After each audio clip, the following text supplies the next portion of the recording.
chơi nhà cứ hai nào cái này cái này lắm quý về về bữa nãy chỗ là con đây mẹ con ta cứ ngầm cho bên người cho bên quen lâu là ai gì cho hoa tiêu là trong này ngăn phần lệch về thị trường hoa ya đi cái thái à nam ta đi tận nhà ha tôi thì chơi là thì hai tiếng ạ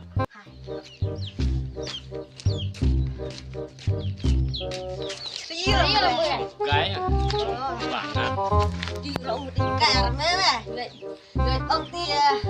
người đang ở con đây đại đi mẹ ông tiền tiền với ông người không phải tăng đang chặt rõ mẹ ông mẹ nhân tao ya mà này bên nghe kata kan đấy mẹ ông đây chỉ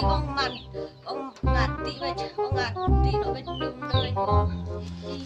út bên là chỗ ngoa đây ngăn khẩn vai vậy kan đấy à cái chữ hoa tiêu là trong này tam là chỗ ngoa một A few moments later.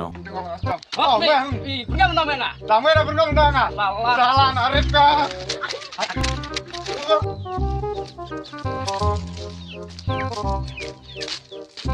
à chị thấy là kìa Oh, chơi trời, trời.